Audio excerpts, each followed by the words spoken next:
C'est une vraie opportunité, c'est aussi beaucoup de travail, c'est aussi des relations humaines, comme souvent dans ces grands moments. C'est bien l'entente entre des personnes qui font qu'on aboutit à des beaux projets. Voilà. Donc c'est une concrétisation. Aujourd'hui, on a une ligne historique qui dessert un territoire particulier.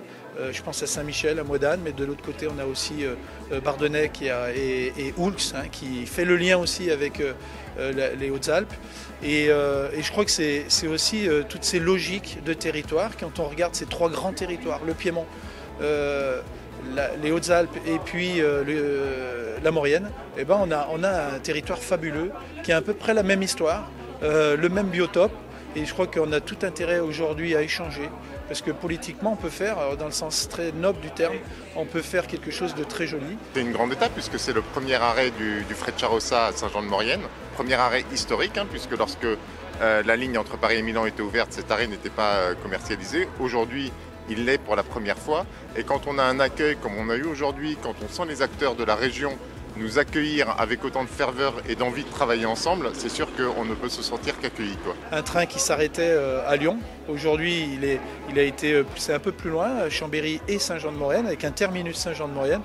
Dès avril, l'ensemble des trains Frecciarossa rouleront et Marco a bien précisé que ces trains s'arrêteront en gare de Saint-Jean-de-Maurienne. Donc c'est du quotidien, plus les week-ends. Une opportunité formidable, ça fait de longues années que nous attendons un arrêt de TGV quotidien, ce sera même plus que ça, à Saint-Jean-de-Maurienne sur la liaison entre Paris et Milan. Donc dans quelques mois, on aura la liaison entière.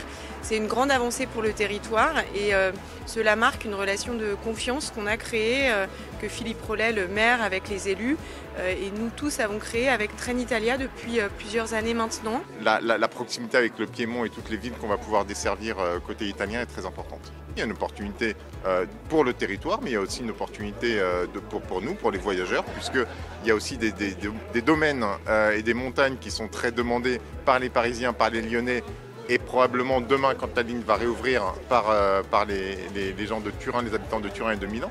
Donc forcément, c'est une zone qui est très attractive. Nous, élus de territoires ruraux de montagne, on est toujours en train de se battre pour qu'on ne nous enlève pas des choses, pour ne pas perdre des choses. Et bien là, ici à Saint-Jean-de-Maurienne, on gagne un arrêt de Frecciarossa.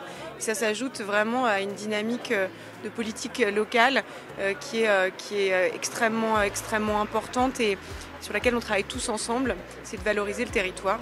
Oui, le transfrontalier, c'est certainement l'avenir de notre territoire. Après 2033, notre rôle, c'est de travailler à cette échéance-là, et puis sur les 15-20 prochaines années. Donc là, aujourd'hui, c'est un sillon qu'on trace, et puis derrière, il y aura d'autres acteurs qui développeront. Mais en tout cas, on partira sur des bases qui sont solides.